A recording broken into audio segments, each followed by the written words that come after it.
মানুষের মনে সম্ভবত সবচেয়ে আদিম আর গভীর ভয়ের জায়গা হলো মানে ধরুন অজানা কোনো কারণে জিজ্ঞাসাবাদের মুখোমুখি হওয়া। হ্যাঁ, এটা একটা চরম আতঙ্কের বিষয়। একদম। কেউ একজন হয়তো নিজের ঘরে খুব শান্তিতে বসে আছে, আর ঠিক তখনই সম্পূর্ণ অপরিচিত কিছু মানুষ দরজা ভেঙে ভেতরে ঢুকল। ঠিক তাই দরজা ভেঙে ভেতরে ঢুকল। তারা হয়তো কোনো শারীরিক আঘাত করছে না, কিন্তু মানে এমন সব অদ্ভুত আর অর্থহীন প্রশ্ন করা শুরু করল যার আসলে কোনো উত্তরই হয় না। আর সেই মানুষটা বসে বসে কেবল ঘামছে। রাইট। অথবা আরেকটা ভীতিকর পরিস্থিতির কথা ভাবা যাক।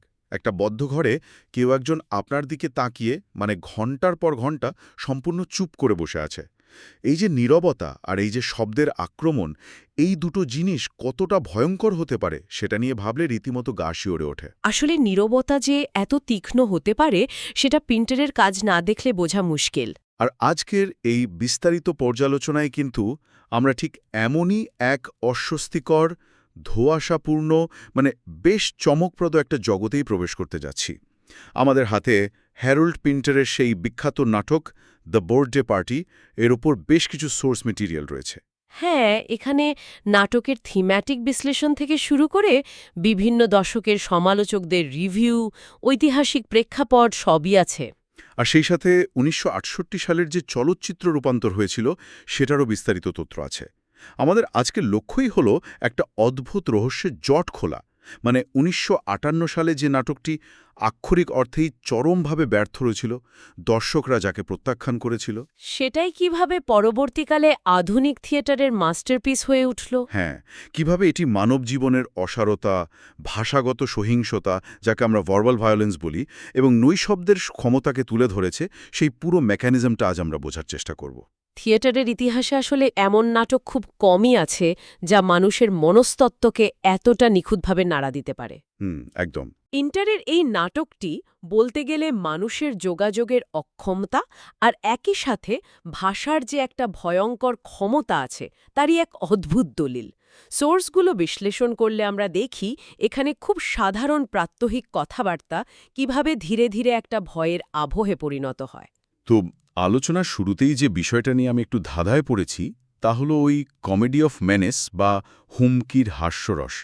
সোর্স থেকে জানতে পারলাম নাট্য সমালোচক আরভিং ওয়ার্ডেল নাকি ডেভিড ক্যাম্পটনের একটি নাটকের সাবটাইটেল থেকে এই শব্দটি ধার করেছিলেন। হ্যাঁ, ধার করে প্রথম প্রিন্টারের কাজের ক্ষেত্রে ব্যবহার করেন।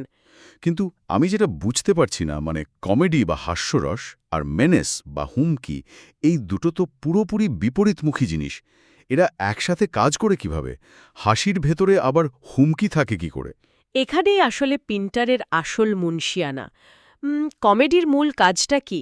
সারপ্রাইজ বা অসামঞ্জস্যতার মাধ্যমে মানুষকে হাসানো, তাই তো? হ্যাঁ, ঠিক। অন্যদিকে মেনেস মানে হল এমন কিছু যা ক্ষতি, অমঙ্গল বা ভয়ের ইঙ্গিত দেয়। দ্য বার্থডে পার্টিতে পেন্টার এই দুটো বিপরীতমুখী উপাদানকে একেবারে একসাথে মিলিয়ে দিয়েছেন। মানে নাটকের শুরুতেই আমরা দেখি ম্যাগ এবং পেট নামের এক বয়স্ক দম্পতির প্রাত্যহিক জীবনের কথাবার্তা। হ্যাঁ, ওই ব্রেকফাস্টের দৃশ্যটা। ঠিক, তারা প্রতিদিন একই কথা বলছে। ম্যাগ জিজ্ঞেস করছে, পিট, তুমি কি খবরের কাগজ পড়ছ? পিট হয়তো জবাব দিচ্ছে হ্যাঁ। মেগ আবার বলছে, ওখানে কি কিছু লেখা আছে? হ্যাঁ, সোর্সে এই দৃশ্যগুলোর কথা খুব চমৎকারভাবে বলা হয়েছে। মানে এই যে অত্যন্ত সাধারণ, পুনরাবৃত্তিমূলক আর দৃষ্টত অর্থহীন কথাবার্তা, এগুলো শুরুতে বেশ হাস্যকর মনে হয়। দর্শকরা যখন প্রথমে এই দৃশ্য দেখে তখন তাদের মনে হতে পারে যে এটি হয়তো কোনো সাধারণ পারিবারিক কমেডি বা সিটকম। কিন্তু একটু গভীরভাবে চিন্তা করলেই একটা ভয়ঙ্কর শূন্যতা সামনে চলে আসে। ঠিক।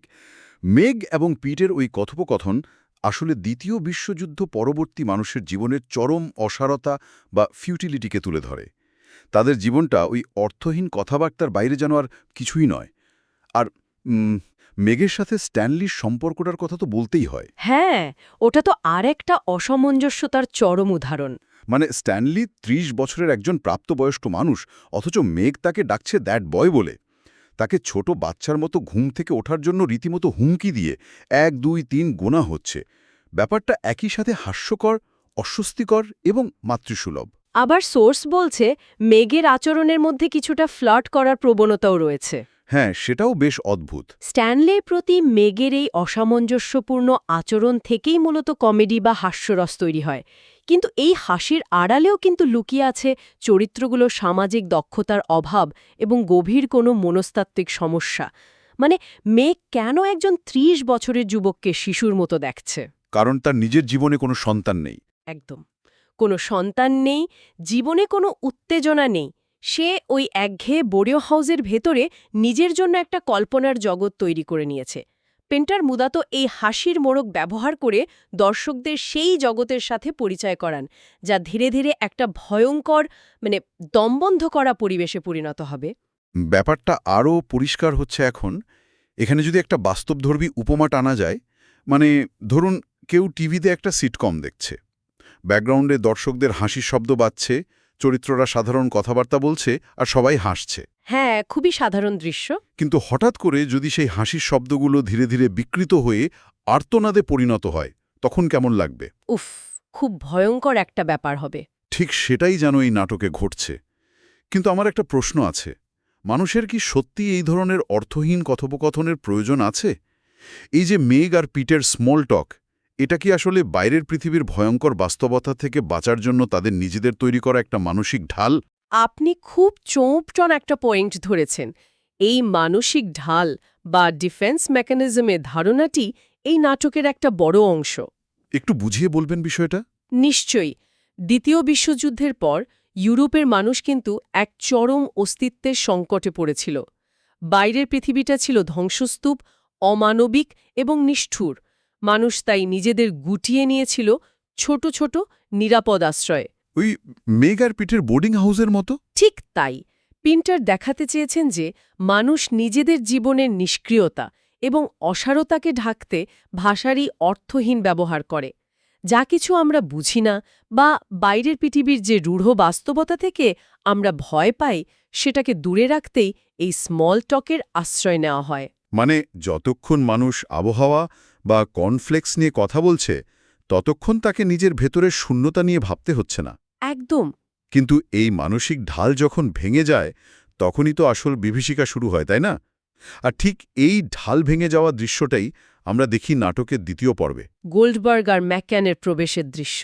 হ্যাঁ, প্রাত্যহিক জীবনের সেই একঘেয়েমির মধ্যে যখন গোলবার্গ এবং ম্যাকক্যান নামের ওই দুজন রহস্যময় আগন্তুক প্রবেশ করে, তখন সেখানে চরম বিশৃঙ্খলা তৈরি হয়। তারা একটা অজানা সংগঠন বা অর্গানাইজেশনের হয়ে কাজ করে বলে দাবি করে। আর সবচেয়ে অদ্ভুত ব্যাপার হলো, তারা কিন্তু স্ট্যানলিকে শারীরিকভাবে কোনো আঘাত করে না। ঠিক, এই জায়গাটাতে আমি একটু আটকে গেছি। তারা ব্যবহার করে ভাষাগত সহিংসতা বা ভার্বাল ভায়োলেন্স, শারীরিকভাবে আঘাত না করে শুধু কথা দিয়ে কিভাবে কাউকে মানসিকভাবে সম্পূর্ণ পঙ্গু করে দেওয়া সম্ভব, এর পেছনের মেকানিজমটা আসলে কি? এই মেকানিজমটা বুঝতে হলে ওই গোল্ডবার্গ এবং ম্যাকক্যানের চরিত্র দুটিকে আগে বুঝতে হবে। সোর্সগুলো বলছে পিন্টার তাদের খুব সচেতনভাবেই তৈরি করেছেন। কিভাবে? গোল্ডবার্গ হল অত্যন্ত আত্মবিশ্বাসী, অনর্গল কথা বলতে পারে একজন ইহুদি স্টেরিওটাইপ। সে সবসময় অতীত নিয়ে নস্টালজিক কথা বলে, নিজেকে একজন সংসারী এবং নিয়মতান্ত্রিক মানুষ হিসেবে দাবি করে। কিন্তু তার কথাগুলো তো আসলে কিছু ফাঁপা ক্লিশে বা বুলি ছাড়া আর কিছুই নয়। ঠিক ধরেছেন। অন্যদিকে ম্যাকক্যান হল আইরিশ স্টেরিওটাইপ, যে মানসিকভাবে দমিত এবং গোল্ডবার্গের কথার অন্ধ অনুসারী। তারা যখন স্ট্যানলিকে জিজ্ঞাসাবাদ শুরু করে, তখন তারা কোনো যুক্তির ধার ধারে না। তারা এমন সব প্রশ্ন করতে থাকে যার কোনো উত্তরই হয় না। সেই বিখ্যাত দৃশ্যটার কথা সোর্সে উল্লেখ আছে, যেখানে তারা স্ট্যানলিকে প্রশ্নবাণে জর্জরিত করে, তুমি কি সংগঠনকে ধোঁকা দাওনি? মুরগি কেন রাস্তা পার হয়েছিল? অথবা ৮৪৬ সংখ্যাটি কি সম্ভব নাকি প্রয়োজনীয়? হ্যাঁ, এগুলো তো সম্পূর্ণ পাগলামি। এই ধরনের প্রশ্ন শুনে যে কারুরই মাথার তার ছিঁড়ে যাওয়ার উপক্রম হবে। এটাই হলো ভাষাগত সহিংসতার মূল কৌশল। মানে তারা স্ট্যানলিকে ভাবার বা উত্তর দেওয়ার কোনো সুযোগই দেয় না। এই প্রশ্নগুলোর উদ্দেশ্য কোনো তথ্য বের করা নয়। তাহলে উদ্দেশ্যটা কি? এর উদ্দেশ্য হল ভুক্তভোগীর যৌক্তিক চিন্তাভাবনার ক্ষমতাকে সম্পূর্ণ নষ্ট করে দেওয়া। যখন মানুষের মস্তিষ্কে ক্রমাগত লজিকহীন এবং পরস্পর বিরোধী তথ্যের আঘাত করা হয়, তখন মস্তিষ্ক আর সেটা প্রসেস করতে পারে না। একে সাইকোলজিতে এক ধরনের কগনিটিভ ওভারলোড বলা যেতে পারে। ও আচ্ছা, কগনিটিভ ওভারলোড। হ্যাঁ, গোল্ডবার্গ এবং ম্যাকক্যান ভাষার মাধ্যমে স্ট্যানলির ওপর এই আধিপত্য বিস্তার করে তার আত্মবিশ্বাসকে পুরো গুড়িয়ে দেয়। তারা প্রমাণ করে দেয় যে শব্দ বা ভাষা শুধু যোগাযোগের মাধ্যম নয়, এটি একটা ভয়ঙ্কর অস্ত্র যা মানুষের মনকে দুমড়ে মুচড়ে দিতে পারে। কিন্তু আমি এখানে একটা ভিন্ন দৃষ্টিকোণ থেকে ভাবতে চাইছি। স্ট্যানলি কি সত্যিই তার অতীতে কোনো অপরাধ করেছে, যার জন্য সে অপরাধবোধে ভুগছে? সে কি সত্যি কোনো সংগঠনের সাথে বেইমানি করে ওই বোর্ডিং হাউসে লুকিয়েছিল? এই প্রশ্নটা অনেকের মনেই আসে। পুরো ব্যাপারটাই একটা লুকোক।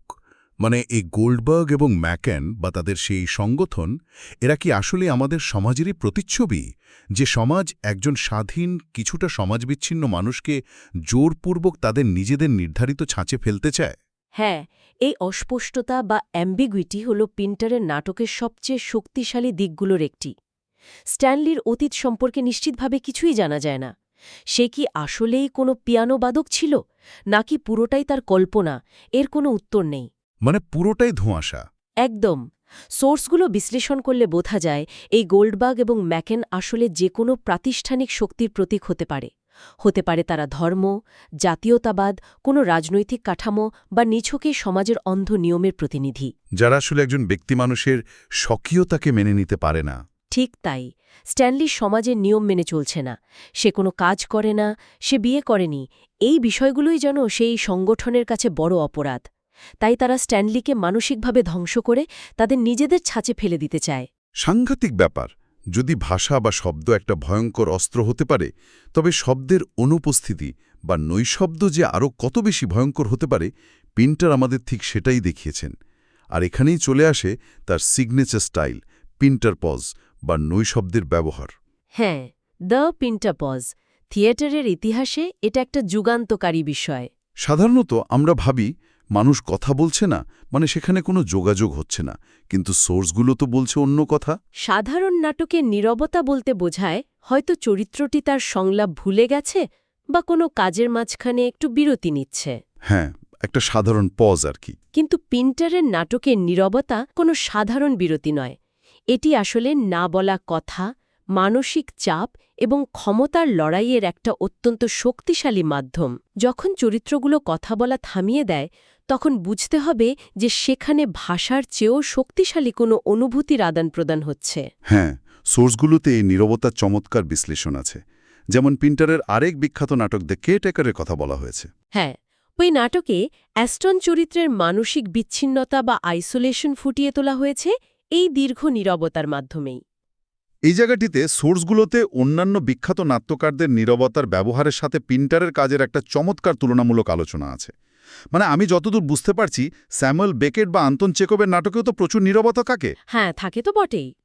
কিন্তু পিন্টারের নীরবতা তাদের চেয়ে ঠিক কোথায় আলাদা? এই সূক্ষ্ম পার্থক্যটা যদি একটু ভেঙে বলা যায়। এই পার্থক্যটা বোঝা খুব জরুরি। স্যামুয়েল বেকেটের নাটক, যেমন ধরুন ওয়েটিং ফর গোডোতে যে নীরবতা আমরা দেখি, তা হল মূলত অস্তিত্ববাদী নৈশব্দ। অস্তিত্ববাদী নৈশব্দ। হ্যাঁ, মানে এই মহাবিশ্বে মানুষের জীবনের কোনো নির্দিষ্ট অর্থ নেই, চারিদিকে কেবল এক অনন্ত শূন্যতা। বেকেটের নীরবতা সেই মহাজাগতিক অসারতাকে তুলে ধরে। বুঝতে পেরেছি। আর চেখভ? অন্যদিকে আন্তন চেখভের নাটকে নীরবতা ব্যবহৃত হয় সাবটেক্সট হিসেবে। চরিত্ররা হয়তো খুব সাধারণ কথা বলছে, কিন্তু তাদের ভেতরে প্রবল আবেগ কাজ করছে। চেখভের নীরবতা হল সেই মনের ভেতরের না বলা আবেগের বহিঃপ্রকাশ। তাহলে পিন্টারেরটা কি? পিন্টারের এই নীরবতা হল সম্পূর্ণ আলাদা। এটা হল মনস্তাত্ত্বিক নৈশব্দ এবং ক্ষমতার খেলা। পিন্টারের নাটকে কে কথা বলছে আর কে চুপ করে আছে, তার উপর ভিত্তি করে বোঝা যায় কার হাতে ক্ষমতা রয়েছে এবং কে শোষিত হচ্ছে। দারুণ একটা পয়েন্ট। হ্যাঁ, যে চুপ করে আছে সে হয়তো ভয়ে গুটিয়ে আছে, অথবা উল্টোটাও হতে পারে, সে হয়তো চুপ থেকে অন্যের ওপর মনস্তাত্ত্বিক চাপ সৃষ্টি করছে। এই ক্ষমতার খেলার ব্যাপারটা বেশ পরিষ্কার হলো। এটাকে একটা ভৌতিক সিনেমার মেকানিজমের সাথে তুলনা করা যেতে পারে। ভৌতিক সিনেমা? কিভাবে? এই যে ভৌতিক সিনেমায় যেমন জাম্পস্কেয়ারের ঠিক আগের মুহূর্তের নীরবতাটা সবচেয়ে বেশি ভয়ঙ্কর হয়, চারদিক এতটাই শান্ত যে একটা পিন পড়লেও শব্দ শোনা যাবে, আর দর্শকের মনের ভেতর একটা চাপা আতঙ্ক কাজ করতে থাকে যে এরপরই ভয়ঙ্কর কিছু একটা স্ক্রিনে ঝাঁপিয়ে পড়বে। বাহ, চমৎকার উপমা। পিন্টারের নাটকে এই দীর্ঘ নীরবতাগুলোই যেন একটা মনস্তাত্ত্বিক জাম্পস্কেয়ার। কিন্তু এই দীর্ঘ নীরবতাগুলো তো শুধু মঞ্চের চরিত্রগুলোর মধ্যেই সীমাবদ্ধ থাকে না, তাই না? এর ফলে দর্শকরাও তো নিজেদের অজান্তেই ওই মানসিক নির্যাতনের নীরব দর্শকে পরিণত হয়। একদম ঠিক বলেছেন। পিন্টার ইচ্ছাকৃতভাবেই দর্শকদের এই চরম অস্বস্তির মধ্যে ফেলে দেন। তারা বাধ্য হয় ওই অস্বস্তিটা হজম করতে। হ্যাঁ, যখন মঞ্চে দীর্ঘক্ষণ কোনো কথা হয় না, তখন দর্শকরা নিজেদের ভেতরে এক ধরনের চাপা উত্তেজনা অনুভব করেন। তারা নিজেদের অজান্তেই স্ট্যানলির অসহায়ত্বটা নিজেদের মধ্যে অনুভব করতে শুরু করেন। নীরবতা এখানে মঞ্চের সীমা অতিক্রম করে সরাসরি দর্শকদের স্নায়ুকে আক্রমণ করে। মানে দর্শকরা অনুভব করেন যে তাদের সামনেই একজন মানুষের মানসিক সত্তাকে খুন করা হচ্ছে, অথচ তারা চেয়ারে বসে থাকা ছাড়া কিছুই করতে পারছেন না। ঠিক তাই, এই অসহায়ত্ব দর্শকদের এই নাটকের একটা অংশ করে তোলে। কিন্তু এই মানসিক চাপ আর নির্যাতন শুধু স্ট্যানলিকেই ধ্বংস করে না। তৃতীয় অঙ্কে গিয়ে সোর্সেসগুলো আমাদের আরেকটা চমৎকার দিকে দৃষ্টি আকর্ষণ করছে। যে ব্যবস্থা বা সংস্থান স্ট্যানলিকে শেষ করে দিচ্ছে, তা শেষ পর্যন্ত কিন্তু সেই নির্যাতনকারীদেরও ছাড় দেয় না। হ্যাঁ, তারাও নিজেদের পরিচয়ের সংকটে পড়ে যায়। ঠিক, নাটকের এই শেষ অংশটা অত্যন্ত নাটকীয় এবং রূপকধর্মী। গোল্ডবার্গ এবং ম্যাক্যান, যারা এতক্ষণ অত্যন্ত শক্তিশালী অবস্থানে ছিল, তাদের নিজেদের আত্মপরিচয়ও চরম সংকটের মুখে পড়ে। গোল্ডবার্গ, যে এতক্ষণ এত আত্মবিশ্বাসী ছিল, অনর্গল জ্ঞান দিচ্ছিল, তাকে যখন ম্যাক্যান ভুল করে সাইমি নামে ডাকে, তখন সে কিন্তু তার নিয়ন্ত্রণ পুরোপুরি হারিয়ে ফেলে। হ্যাঁ, সে তো রীতিমতো ক্ষেপে যায়। সে ম্যাক্যানের গলা চেপে ধরে খুনে মেজাজে বলে ওঠে যে তাকে যেন আর কখনো ওই নামে ডাকা না হয়। তার এই মানসিক ব্রেকডাউন বুঝিয়ে দেয় যে তার ওই আত্মবিশ্বাসটা কতটা ঠুনকো। সে আসলে অতীতের কোনো গভীর ট্রমা বা পরিচয়হীনতা ঢাকতে ওই ফাঁপা বুলিগুলোর আড়ালে লুকিয়েছিল। আর ম্যাকক্যানের পরিচয়টাও তো বেশ চমকপ্রদ। সোর্স থেকে জানা যায় সে আসলে একজন বহিষ্কৃত যাজক বা ডিফ্রক্ট প্রিস্ট। হ্যাঁ, তার মানে দাঁড়ায় এই যে দুজন মানুষ এতক্ষণ ধরে একটা বিশাল সংগঠনের প্রতিনিধি হিসেবে স্ট্যানলিকে চূর্ণ বিচূর্ণ করে দিল, তারা নিজেরাও আসলে খুব নড়বড়ে। একদম। তাদের জুটির এই ভাঙন প্রমাণ করে যে তারাও এই বিশাল চক্রের হাতের পুতুল মাত্র। তাদের নিজেদের কোনো স্বাধীন অস্তিত্ব নেই। তারা সমাজ বা সংগঠনের দেওয়া নির্দিষ্ট স্ক্রিপ্ট অনুযায়ী শুধু রোবটের মতো কাজ করে যাচ্ছে। তাদের নিজেদের কোনো স্বকীয়তা নেই। গোল্ডবার্গ এবং ম্যাক্ক্যান দুজনেই ওই প্রাতিষ্ঠানিক শক্তির শিকার। সমাজ তাদের যা শিখিয়েছে তারা অন্ধের মতো সেটাই পালন করে যাচ্ছে এবং অন্যদের ওপর চাপিয়ে দিচ্ছে। সত্যিই তাই। এবার আমরা যদি একটু নাটকের বাস্তব জীবনের যাত্রার দিকে তাকাই, সেখানেও কিন্তু এই একই থিমের প্রতিফলন দেখতে পাব। হ্যাঁ, ওই 1958 সালের প্রিমিয়ারের ঘটনাটা। ঠিক 1958 সালে লন্ডনের লিরিক হ্যামারস্মিথে যখন নাটকটির প্রিমিয়ার হয়, তখন এটি চরম ব্যর্থ হয়েছিল। দর্শকরা কিছুই বুঝতে পারেনি, আর সমালোচকরা তো এটিকে আক্ষরিক অর্থেই ধুইয়েই দিয়েছিলেন। ইভনিং স্ট্যান্ডার্ডের সমালোচক তো রীতিমতো কটাক্ষ করে লিখেছিলেন, সরি মিস্টার পিন্টার, আপনি যথেষ্ট মজাদার নন। হ্যাঁ, একমাত্র ব্যতিক্রম ছিলেন সানডে টাইমসের সমালোচক হ্যারোল্ড হিবসন। হ্যাঁ, যিনি পিন্টারের প্রতিভাকে চিনতে পেরেছিলেন। তিনি এটিকে থিয়েটারের এক নতুন দিগন্ত বলে আখ্যা দিয়েছিলেন। কিন্তু ততক্ষণে তো অনেক দেরি হয়ে গেছে, নাটকটি মঞ্চ থেকে নামিয়ে দেওয়া হয়েছে।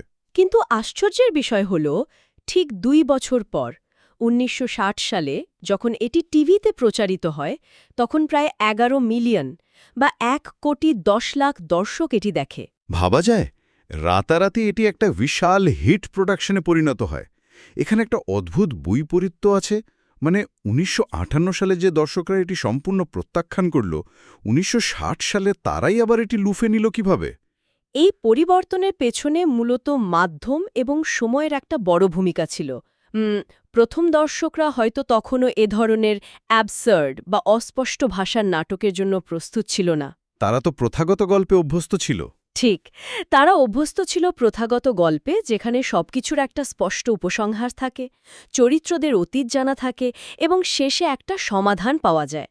কিন্তু পিন্টার তাদের সামনে এমন একটা ভাঙা আয়না ধরেছিলেন যা তারা নিতে পারেনি। কিন্তু টিভিতে বিষয়টা আলাদা হলো কিভাবে? টিভির মাধ্যমে যখন এটি বৃহত্তর দর্শকের কাছে পৌঁছায়, তখন ক্যামেরার ক্লোজ আপ শটগুলো ওই ছোট্ট বোর্ডিং হাউসের ক্লস্ট্রোফোবিয়া বা বদ্ধ জায়গার আতঙ্ককে মানুষের ড্রয়িং রুমে সরাসরি নিয়ে আসে। ও, বুঝতে পেরেছি। মানে টিভির ফ্রেমটাই একটা দমবন্ধ করা পরিবেশ তৈরি করেছিল। একদম যুদ্ধবিধ্বস্ত সমাজের মানসিক ট্রমা, ব্যক্তি মানুষের স্বাধীনতা হরণ এবং অস্তিত্বের সংকটের সাথে সাধারণ মানুষ তখন হয়তো আরও বেশি একাত্ম হতে পেরেছিল। দারুণ একটা পয়েন্ট। আর এই নাটকের লিগেসি বা প্রভাব তো শুধু থিয়েটারেই সীমাবদ্ধ ছিল না। ১৯৬৮ সালে উইলিয়াম ফ্রিডকিনের পরিচালনায় দ্য বার্থডে পার্টির একটি চলচ্চিত্র রূপান্তর হয়। হ্যাঁ, কিন্তু সোর্স বলছে বক্স অফিসে সেটা চরম ফ্লপ হয়েছিল। ঠিক, প্রায় $7,25,000 লোকসান হয়েছিল ছবিটিতে। কিন্তু পরিচালক ফ্রিডকিন এই সিনেমাটি নিয়ে অত্যন্ত গর্বিত ছিলেন, কারণ এই ফ্লপ সিনেমা থেকে তিনি এমন কিছু শিখেছিলেন যা পরবর্তীতে ইতিহাস তৈরি করে। হ্যাঁ, উইলিয়াম ফ্রিডকিন পরবর্তীতে বিশ্ববিখ্যাত হরর সিনেমা দ্য এক্সরসিস্ট তৈরি করেছিলেন। আর তার পেছনে পিন্টারের প্রভাব ছিল অপরিমেয় প্রভাব ছিল। সোর্সগুলো বিশ্লেষণ করলে দেখা যায়, ফ্রিডকিনের এই বিখ্যাত সিনেমার অস্পষ্ট ও রহস্যময় স্টোরি টেলিংয়ের পেছনে পিন্টারের প্রভাব ছিল অপরিসীম। তিনি পিন্টারের কাছ থেকেই শিখেছিলেন কিভাবে সবকিছুর যৌক্তিক ব্যাখ্যা না দিয়েও গল্প বলা যায়। মানে ওই যে স্ট্যানলির অতীত নিয়ে যেমন কোনো উত্তর নেই। ঠিক, দ্য বার্থডে পার্টিতে যেমন স্ট্যানলির অতীত বা ওই সংগঠনের পরিচয় নিয়ে কোনো স্পষ্ট ব্যাখ্যা দেওয়া হয়নি, তেমনি দ্য এক্সরসিস্টেও অনেক অমীমাংসিত প্রশ্ন রেখে দেওয়া হয়েছিল। ফ্রিডকেন বুঝতে পেরেছিলেন যে মানুষ সেই বিষয়গুলোতেই সবচেয়ে বেশি ভয় পায় যা সে লজিক দিয়ে ব্যাখ্যা করতে পারে না। অসাধারণ। তো আজ আমরা হ্যারল্ড পিন্টারের দ্য বার্থডে পার্টির থিম, চরিত্র বিশ্লেষণ, নীরবতার শক্তি এবং এর ঐতিহাসিক প্রেক্ষাপট নিয়ে যতগুলো সোর্স ঘেঁটে দেখলাম, এর মূল নির্যাসটা আসলে কি দাঁড়াচ্ছে? মানে মানব চরিত্রের কোন জায়গাটাতে পিন্টার আঘাত করতে চেয়েছেন? পুরো আলোচনার সারসংক্ষেপ টানলে আসলে এটাই বলতে হয় যে মানব চরিত্রের এক অদ্ভুত স্ববিরোধিতা হল আমরা একটা ভয়ঙ্কর বিষয়কেও হাসির মোড়কে গ্রহণ করতে পারি। পিন্টার মূলত ভাষার অযোগ্যতা এবং একই সাথে এর ভয়ঙ্কর ক্ষমতার দিকটি উন্মোচন করেছেন। ভাষা কিভাবে একদিকে আমাদের ভেতরের শূন্যতাকে ঢাকার জন্য একটা ব্যর্থ চেষ্টা করে, আবার অন্যদিকে কিভাবে তা অন্যের ওপর আধিপত্য বিস্তারের একটা নৃশংস হাতিয়ার হয়ে ওঠে, পিন্টার সেটাই চোখে আঙুল দিয়ে দেখিয়েছেন। আর নীরবতার ব্যাপারটা? হ্যাঁ, আর নীরবতা যে কেবল শব্দের অভাব নয়, বরং এক ভয়ঙ্কর মানসিক অস্ত্র, তা আমরা এই নাটকের পড়তে পড়তে দেখতে পাই।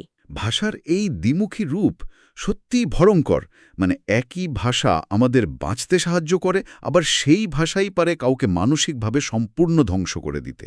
একদম তাই। আজকের আলোচনার একেবারে শেষে এসে একটা বিষয় আমাদের সবারই একটু ভেবে দেখা উচিত, যেটা হয়তো সোর্সে সরাসরি নেই, কিন্তু আজকের আলোচনার ওপর ভিত্তি করেই উঠে আসে। হ্যাঁ, বলুন। একটু ভাবুন তো, স্ট্যানলির আত্মপরিচয় হারিয়ে যাওয়ার পেছনে ভাষা এবং নৈশব্দ যদি এত বড় হাতিয়ার হয়ে থাকে, তবে বর্তমান যুগে আমাদের নিজেদের আত্মপরিচয়ের কতটুকু আসলে সমাজ, কর্পোরেট বা বিভিন্ন সংগঠনের লিখে দেওয়া স্ক্রিপ্ট মাত্র? খুব গভীর একটা প্রশ্ন।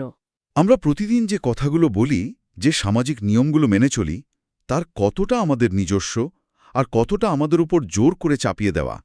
আর আমরা যদি কখনো তাদের সেই সাজানো স্ক্রিপ্টে কথা বলতে বা তাদের চাপিয়ে দেওয়া ওই রোল প্লে করতে অস্বীকার করি, তবে আমাদের পরিণতিও কি স্ট্যানলির মতোই হবে? এটা নিয়ে ভাবার সময় হয়তো এসে গেছে।